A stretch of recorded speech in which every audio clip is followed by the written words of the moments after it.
Sindhudurg academy engineer doctor होण्याचा राजमार्ग। 10वी नंतर स्टेट बोर्डसह जेईई, नीट, एमएच, सीईटी, नाटासाठी इंटिग्रेटेड बॅच सुरू। हैदराबाद, चेन्नई, मुंबई, कोटा येथील तज्ञ प्राध्यापकांचे मार्गदर्शन। डिजिटल स्मार्ट बोर्डसह एसी क्लासरूम। 6 वर्षांची यशस्वी परंपरा।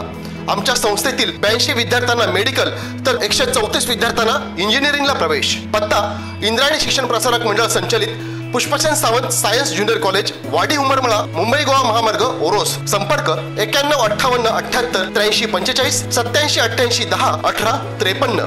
मूळ रत्नागिरी खेड तालुक्यातील रहिवासी असलेली सुहानी सुरेश गुरखे ही गर्भवती महिला वैभववाडी येथे माहेरी आली असताना प्रसूतीच्या अपेक्षित तारखेपूर्वी प्रसूती वेदना सुरू झाल्यामुळे दुपारी त्या महिलेला उपजिल्हा रुग्णालय कणकवली येथे ॲडमिट करण्यात आले।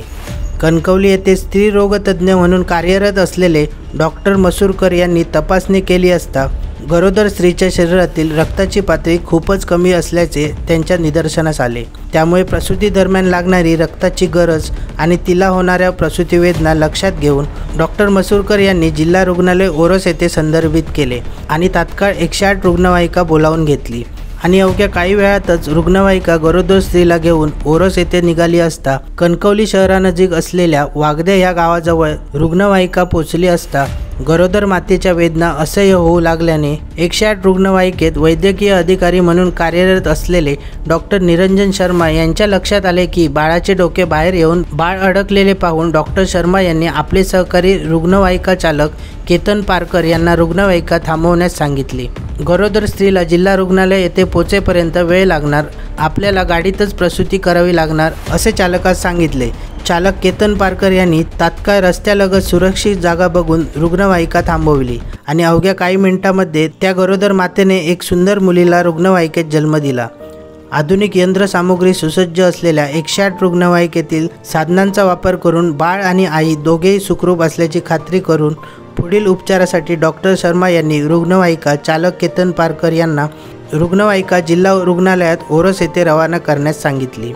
याबाबत अधिक माहिती देताना 108 सिंधुदुर्गचे जिल्हा व्यवस्थापक श्री विनायक पाटील असे म्हणाले की मागील 10 वर्षात सिंधुदुर्ग जिल्ह्यात 108 रुग्णवाहिकेतील ही 245वी प्रसूती आहे आणि ज्यामध्ये गरोदर माता आणि नवजात बालक हे दोघेही सुखरूपरित्या संदर्भित केलेल्या रुग्णालयात पोहोच केलेले आहेत।